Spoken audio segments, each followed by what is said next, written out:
Seguidamente habla el señor Pablo Laurta, empresario de medios digitales. Bueno, muchas gracias.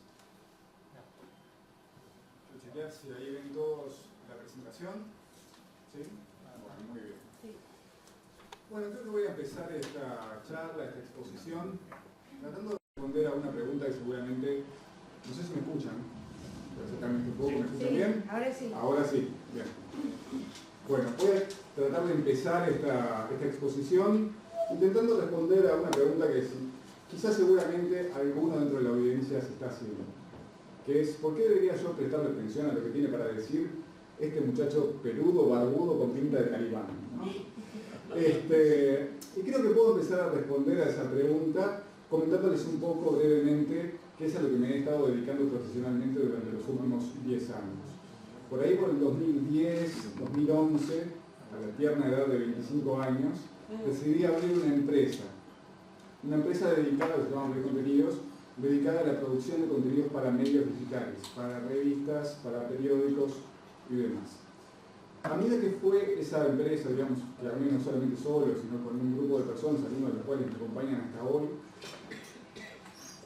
a medida que nos fuimos desarrollando como empresa, nuestros clientes empezaron a confiar en nosotros toda una serie de diferentes partes de sus negocios. Entonces empezamos produciendo solamente los contenidos, luego empezamos a hacernos cargo de toda la planificación de los contenidos, de toda la estrategia de contenidos, de la difusión de los contenidos dentro de las redes, de la gestión total de todo el negocio, digamos, de diferentes medios digitales, y al final, digamos, nos terminamos encargando de redes completas de portales para diversas corporaciones, digamos, internacionales.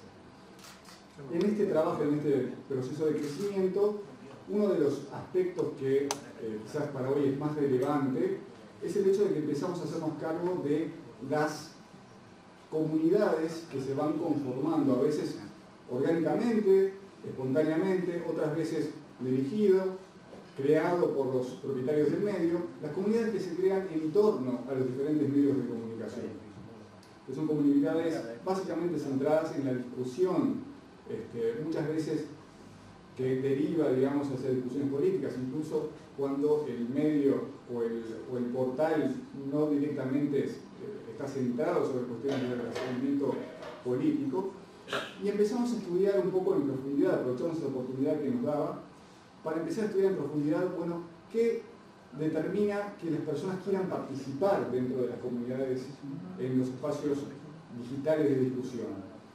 ¿Qué determina el grado de satisfacción de esas personas dentro de esas comunidades? ¿Qué hace que las personas se vayan de esas comunidades y no quieran participar más? Entonces, un poco logramos, mediante el análisis de estas comunidades a pequeña escala, sacar algunas conclusiones sobre sobre cómo funcionan las personas y qué actitudes tienen, y qué actitudes, digamos, de las actitudes que tienen que dominan esa interacción en estos espacios de discusión digital. Y esto es interesante porque a pequeña escala en esas comunidades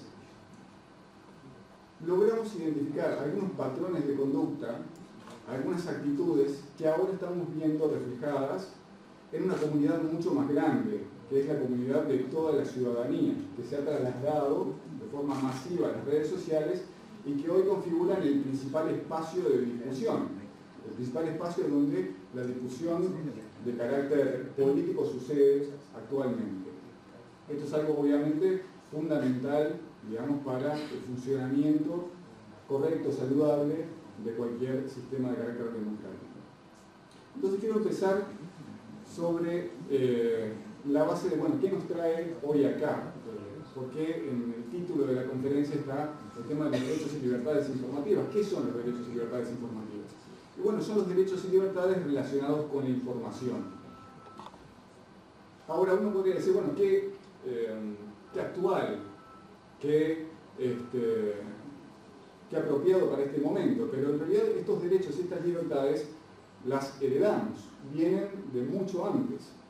¿Y por qué vienen de mucho antes? Porque quienes concibieron los sistemas, digamos, de gobierno actuales, el sistema de gobierno democrático, republicano, consideraron que estos derechos y libertades eran fundamentales para el funcionamiento de una democracia. No es algo que haya surgido ahora nomás. Y quiero tomarme un momento para poder profundizar brevemente sobre cada uno de estos derechos y libertades. Tenemos primero la libertad de pensamiento, que es una libertad de carácter perceptual. Domina lo que nosotros podemos comprender de la realidad. Si no tenemos libertad de pensamiento, no tenemos posibilidad de comprender el mundo que nos rodea. Tenemos la libertad de expresión, que es una libertad de sentido comunicacional, que domina la libertad que tenemos para poder poner en juego a nivel social las diferentes preocupaciones que podemos llegar a tener o las diferentes insights sobre cómo es la realidad que nos rodea. La libertad de prensa, que expande un poco la libertad de expresión, y luego tenemos los derechos, el derecho a la información, el derecho de acceso a la información, que también el derecho de carácter perceptual, porque lo necesitamos para poder comprender la realidad. Si no tenemos acceso a información veraz, no tenemos posibilidad de entender. Y el derecho a la privacidad, que es también un derecho de carácter perceptual, porque si no tenemos privacidad quedamos expuestos a todo tipo de extorsiones que limitan nuestra libertad de pensamiento. Entonces, con esto más o menos redondeo el tema de qué son estos derechos y libertades, y me gustaría hacer énfasis en este caso, en esta oportunidad, sobre tres elementos del contexto social, tanto del contexto geopolítico, del contexto tecnológico y del contexto cultural, que tienen una gran influencia sobre cómo suceden las conversaciones en las redes sociales, cómo la discusión en estos espacios virtuales de discusión sucede, cuál es la actitud sobre todo de la gente, cuál es, digamos, lo que domina, qué yo busco al participar de este tipo de comunicación. Entonces empezamos con el tema del contexto geopolítico, y acá quiero presentarles una teoría de un teórico militar americano llamado William Lind, que es la teoría de las generaciones de la guerra, que básicamente describe las estrategias de resolución de conflictos de carácter geopolítico por la fuerza y cómo esas estrategias van variando a lo largo del tiempo. Y que esto se puede dividir en etapas. Y que estas etapas están divididas fundamentalmente por transiciones de carácter tecnológico. Entonces tenemos una primera etapa que uno podría tener como referencia, para hacerse una idea de esto, de la guerra napoleónica, las guerras de independencia en Latinoamérica, que sufren un cambio, sufren una transición con el proceso de industrialización que nos lleva a la Primera Guerra Mundial, donde ya estamos hablando de conflictos realmente distintos, porque la industrialización permite a los estados-nación movilizar la totalidad de la población, la totalidad de la base industrial, la totalidad de la burocracia estatal para el esfuerzo bélico.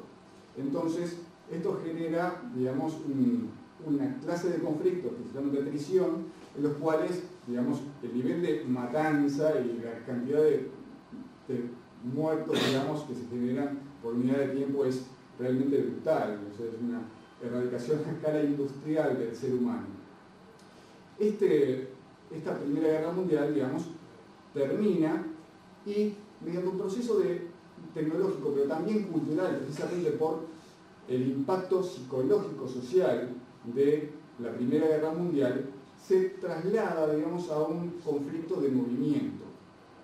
Y ahí tenemos como el ejemplo paradigmático de la Segunda Guerra Mundial. Pero la Segunda Guerra Mundial termina, como todos sabrán, con las bombas nucleares. Terminan con la aparición en escena de la bomba atómica. Y este proceso de nuclearización, de acá ya llegamos un poco más al presente, determina que los grandes grupos geopolíticos, los grandes actores geopolíticos ya no pueden enfrentarse directamente, porque eso implica la aniquilación mutua. Entonces empezamos a ver el surgimiento de mecanismos indirectos de enfrentamiento, como puede ser, por ejemplo, las guerras proxies, la guerra de Vietnam, por ejemplo, o las diferentes acciones de subversión, como guerrillas, terrorismo, y en particular quiero hacer énfasis para lo que trata esta conversación de la subversión cultural. Para esto quiero recomendarles, si no lo conocen, que lo busquen en YouTube, a las entrevistas realizadas a un exagente de la KGB llamado Yuri Bezmenov, donde él describe particularmente la perspectiva de la KGB, de la inteligencia soviética, sobre el proceso de subversión cultural, específicamente en las universidades de Occidente, y el grado de prioridad que la inteligencia soviética le daba a este proceso sobre cualquier tipo de actividad de espionaje. Y actualmente, ahora sí llegando al presente, algunos teóricos militares hipotetizan que estamos llegando a una nueva generación de la guerra, una quinta generación de la guerra. Y yo podría plantear que quizás una de las transformaciones fundamentales que está determinando ese cambio es la informatización de la sociedad. ¿Sí? Acá cerrando un poco el tema del contexto geopolítico, pasemos un poco al contexto tecnológico. Bueno, antes de hacer eso quiero dejarles una cita de William Lynn, el autor de esta teoría, que dice: en el corazón de la cuarta generación de la guerra no yace una evolución militar, sino una revolución política, social y moral, una crisis de legitimidad del Estado. Entonces ahí entendemos un poco más de qué se trata de esa cuarta generación, y ahora vamos a ver cómo eso influencia también la forma en que las personas interactúan dentro de las redes sociales. Entonces con esto pasamos un poco a analizar el tema de la informatización y cómo el contexto tecnológico empieza a influenciar estas conversaciones. Para entender brevemente, sintéticamente, de qué hablamos cuando hablamos de informatización, tenemos esta cita dentro de la PPT, de que toda actividad arroja una sombra sobre el mundo de los datos actualmente. Entonces, todo lo que tú haces va dejando un rastro en el ámbito de los datos. Y para tener un ejemplo de esto, en los 90, cuando tú tomabas un taxi para ir al trabajo, te subías al taxi, le pagabas al tachero en efectivo, te bajabas y entrabas al trabajo. No quedaba absolutamente ningún rastro de eso que pasó. Hoy, si vas en Uber al trabajo, queda registrado tu identidad totalmente confirmada, el mecanismo de pago que tú utilizás, el lugar de salida, el lugar de llegada, incluso la persona que te llevó y el trayecto que seguiste durante todo el viaje, ¿no? Incluso la persona que te llevó y la hora en la que sucedió todo eso. Entonces, hay toda una serie de metadatos que se empiezan a generar a través de este cambio tecnológico. Entonces, algunas de las tecnologías fundamentales que marcan esta transición son, por ejemplo, el 5G y la Internet de las Cosas. El 5G, ¿qué es? En resumidas cuentas, es una tecnología que permite un salto drástico del ancho de banda y que principalmente está pensada para los espacios urbanos. Entonces eso permite básicamente el Internet de las Cosas. ¿Qué es el Internet de las Cosas? Es la inclusión de dispositivos de carácter electrónico conectados a Internet en todo tipo de diferentes dispositivos, desde una Smart TV hasta eventualmente un cepillo de dientes o la bombilla de magia, ¿no? La idea es incluir, digamos, estos dispositivos electrónicos conectados a Internet, generando datos en todo tipo de diferentes dispositivos. Esto facilita otra tecnología fundamental para todo esto, que es la vigilancia masiva. Y ahí no tenemos que pensar solamente en la vigilancia física, en las cámaras de seguridad, por ejemplo, sino también la vigilancia electrónica, que implica el monitoreo de todos estos datos generados y el análisis de los números. Entonces acá tenemos otro cambio, si se quiere, más cultural que tecnológico, que es el tema de la llegada del teletrabajo, que implica no solamente la carga de toda la información personal, sino de toda la información de carácter empresarial dentro de la nube. Acá empezamos a hablar del tema del cloud computing. ¿Qué es el tema de la cloud y de la nube? Es básicamente que todos los datos de fundamentalmente las empresas sean cargados a un servidor de una tercera parte. ¿Sí? Sean alojados por otra parte, generalmente una corporación internacional que guarda estos datos en lugar de tenerlos dentro de la empresa. ¿Eso qué permite? Eso permite a las empresas que controlan esos datos realizar trabajos de aprendizaje sobre esos datos, realizar análisis profundos, fundamentalmente a través de la tecnología de la inteligencia artificial, porque estamos hablando de volúmenes enormes de datos que para procesarlos no se pueden hacer personalmente, se necesita una inteligencia artificial que lo haga. Y llegando un poco más al tema de las redes sociales, hay un subset, una parte de la inteligencia artificial que se denomina NLP, procesamiento del lenguaje natural, que permite el análisis mediante inteligencia artificial de el lenguaje natural que usamos hoy, ya sea hablado o escrito. Y algunos, creo que hay políticos acá, han tenido contacto directo con esta tecnología, quizás les habrán ofrecido la posibilidad de utilizarla porque está actualmente siendo comercializada. Por ejemplo, una aplicación del NLP es el análisis mediante la inteligencia artificial de los posteos en redes sociales para determinar, por ejemplo, cuál es la actitud de la gente, si es favorable o desfavorable hacia determinado candidato o hacia determinada reforma. Esto es algo que ya está desarrollado, pero que a medida que avanza el tiempo se espera que se puedan lograr, digamos, sacar conclusiones mucho más específicas que simplemente si hay una actitud favorable o desfavorable sobre algo. Entonces, cerrando ahora ese segundo punto del tema del contexto tecnológico, quiero hacer un pequeño paréntesis con respecto a el uso de las redes sociales de esta tecnología de la inteligencia artificial, que no solamente, como veíamos en esa aplicación, se puede utilizar para el monitoreo de la opinión pública, sino que también se puede empezar a utilizar para el modelaje de la opinión pública, para moldear qué es lo que la gente piensa sobre determinado tema, sobre determinada reforma o sobre determinada personalidad. Entonces, los administradores de las redes sociales más utilizadas, que son un puñado de corporaciones actualmente, por lo menos en Occidente, tienen el poder de instaurar diferentes mecanismos de censura que van, en cierta forma, moldeando la forma de las personas de comprender la realidad. Entonces, eso es un claro desafío para el funcionamiento de cualquier sistema democrático, porque una parte importante del sistema democrático es, bueno, ¿cuál es la voluntad de la ciudadanía? ¿Y cómo se forma esa voluntad de la ciudadanía? Se forma mediante esos debates, mediante esas discusiones que ocurren en las redes sociales. Entonces, ahora que empezamos a hablar de democracia y de ¿cómo vamos de tiempo? Vamos 20 minutos. Bien. Ya con esto más o menos ya empieza a cerrar la última parte, digamos. Ya que empezamos a hablar del tema de la democracia, quiero empezar sobre este tema de la influencia del contexto cultural sobre la forma en la que realizamos conversaciones, en el concepto original, el concepto tradicional, clásico de democracia, que muchas veces no estamos acostumbrados hoy a que se vuelva a ese tema. Pero este es el concepto de democracia que se puede tener desde los tiempos de Pericles, antes de Cristo, hasta por lo menos la primera mitad del siglo XX. ¿Qué hablamos cuando hablamos de democracia? Bueno, el nombre de democracia lo dice. Demos, la ciudadanía, demos el pueblo, gracia, el poder del pueblo. Y analizando un poco más en profundidad podemos hablar del cleroterio, que es el sistema que utilizaban los griegos antiguos para elegir a sus gobernantes. Se elegían por el azar, sorteaban quién era el gobernante. ¿Y por qué hacían eso?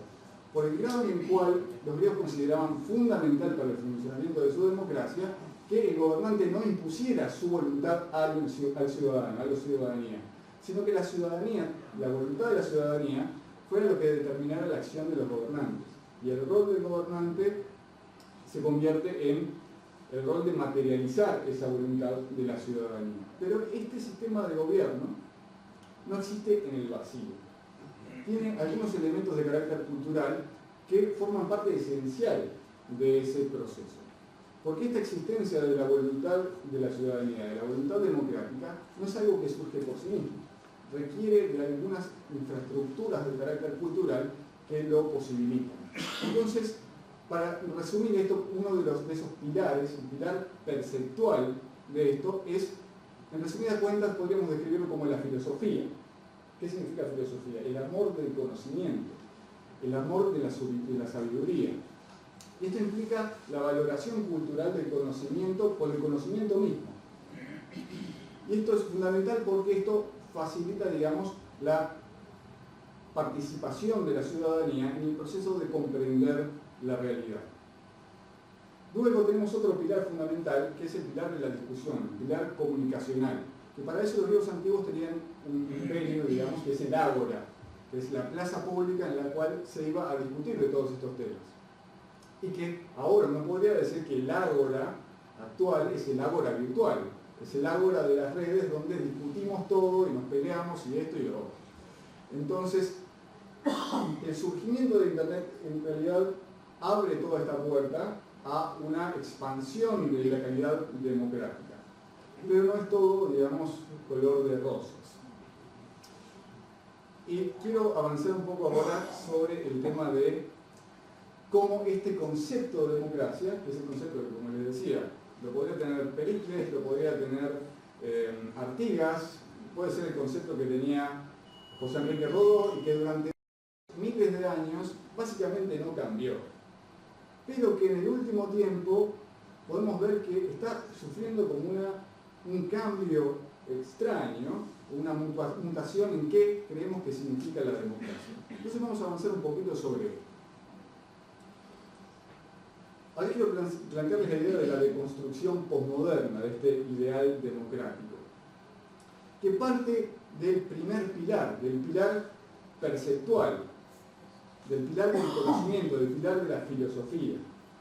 Si ustedes van ahora a cualquier universidad de Occidente, al departamento de filosofía, se van a encontrar con autores como pueden ser Foucault, Baudrillard, Derrida, que la idea de conocimiento que plantean, en general, no estoy resumiendo con trazos muy gruesos, la idea o la epistemología, para ser más claro, que es el estudio del conocimiento que plantean, es la idea de que el conocimiento es imposible. Que el conocimiento para el ser humano es imposible porque el ser humano está encerrado en una burbuja de subjetividad. Entonces, vean ustedes cómo de golpe y porrazo pasamos de la filosofía, del amor al conocimiento en nuestras universidades, a que el conocimiento no existe. Y veamos un poquito cuál es el corolario de esto. ¿Qué pasa si el conocimiento no existe?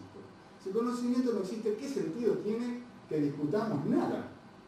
Porque si el conocimiento no existe, estamos encerrados en burbujas de subjetividad. ¿Qué sentido tiene que yo hable y trate de ponerme de acuerdo con alguien cuando el entendimiento, si el conocimiento es imposible, el entendimiento con otra persona o el entendimiento de la realidad es imposible también?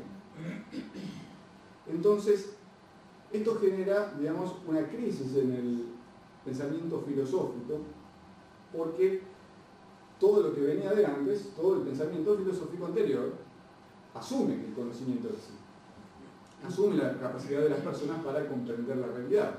Y si nos fijamos, el sistema democrático republicano también lo asume, porque es parte, digamos, de la base del sentido. O sea, ¿por qué nos reunimos en un parlamento? Nos reunimos para discutir porque creemos que hay una realidad que funciona como lugar de atracción, digamos, de las diferentes opiniones de la gente, y podemos ponernos de acuerdo porque tenemos un punto de referencia en torno al cual todas nuestras percepciones se elaboran. Entonces, esto podría resumir, digamos, este proceso de construcción posmoderna del ideal democrático. Pero actualmente no estamos en esta situación, sino que avanzamos un poco más. Entonces, ¿qué vemos cuando avanzamos un poco más? Vemos en la resignificación neomarxista de la democracia, que es el cambio de comprender la democracia como un proceso colaborativo de discusión, de generación de consensos, y mediante esos consensos la creación de una voluntad colectiva y luego la aplicación de esa voluntad colectiva mediante gobernantes que la materializan. Pasamos de ese concepto de democracia al concepto de la democracia como un ring, como un espacio de lucha, de combate, de lucha sin cuartel entre subgrupos definidos, y por esto hablamos de resignificación no marxista, mediante una generalización de la dicotomía fundamental del marxismo entre proletarios oprimidos y burgueses opresores. Entonces ahí vemos la generación de toda una serie de dicotomías. De la dicotomía de, bueno, las mujeres oprimidas y los hombres opresores. Las personas trans oprimidas y las personas cis opresoras. Los bordes oprimidos y las personas de cuerpos hegemónicos opresores. Y llegamos hasta el extremo ahora de tener a los animales oprimidos y a los seres humanos opresores. Entonces se divide a toda la humanidad en estas diferentes ejes en los cuales están divididos en grupos de oprimidos y grupos de opresores. ¿Y cuál es el ethos? ¿Qué es lo que determina cuán buena es la democracia en este concepto, en esta resignificación? No es como era antes, de acuerdo a de acuerdo al grado en el cual la voluntad de la ciudadanía es reflejada en las acciones del gobierno, que es la forma de medir cuán democrático es un sistema con el concepto clásico, sino midiendo cuál es el grado o la cuota de poder que tienen estos grupos definidos como oprimidos, ¿no? Cuanto mayor es la cuota de poder que tienen los grupos que definimos como oprimidos, mejor es la calidad de la democracia. Y ustedes verán en el análisis que habrán hecho, digamos, del discurso político actual, cuán vigente es esto, cuánto lo vemos ejemplificado en el discurso de muchos políticos actualmente. Y esto, ¿por qué hablamos de que tiene una influencia en la forma en la que utilizamos las redes sociales? Porque ustedes habrán visto el grado de conflictividad, digamos, y la formación de bandos, el grado de tribalismo en la conversación que hay. Y bueno, esto es natural si nosotros tomamos en cuenta que hay parte de la población que conserva todavía ese concepto de democracia y que cree que está participando en un proceso colaborativo cuando conversa en las redes sociales, y tenemos otro grupo de personas que son, digamos que educadas quizás en este concepto de democracia desde esta perspectiva distinta y nueva, que consideran que su forma de participar, que lo que deben hacer al participar de una discusión en las redes sociales es luchar, es en lo posible aplastar y correr y desaparecer de la discusión a la otra parte. Y esto, yo no quiero que esto quede planteado como que estoy simplemente bardeando a la izquierda, digamos, ¿no? Porque esto genera también una reacción. O sea, la gente que se ve atacada de esta manera reacciona, y tenemos la formación de grupos similares por fuera que, bueno, no tienen el mismo quizás soporte de carácter institucional, digamos, porque no surgen esas opiniones de las universidades y no tienen, digamos, el apoyo, y eso quiero cerrar ya con eso, no tienen el apoyo actual, digamos, que vemos, el apoyo corporativo y plutocrático de esta concepción de la democracia. ¿Por qué digo eso? Porque si bien esto podemos plantear la hipótesis de que surge de alguna forma como parte del combate entre el bloque soviético y el bloque occidental durante la Guerra Fría, y luego evoluciona un poco más, digamos, en los 90 y en los 2000, es a partir de los 2000 y particularmente luego de las protestas de Occupy Wall Street, que no sé si ustedes se acuerdan, que se realiza una adopción de esta resignificación de la democracia por parte de algunos elementos como fondos de inversión, corporaciones, de esta forma de comprender la democracia y una propagandización desde sus propios venues, digamos, corporativos, de esta concepción distinta y nueva de la democracia. Entonces, con esto, que estoy, creo que ya poniendo un lugar, está quedando en un lugar más o menos balanceado, con respecto a ahora tienen razones para enojarse conmigo de la izquierda y de la derecha, con esto puedo cerrar un poco lo que es mi intervención. Les quiero agradecer muchísimo la atención y bueno, espero que les haya servido de algo esta participación. Muchas gracias.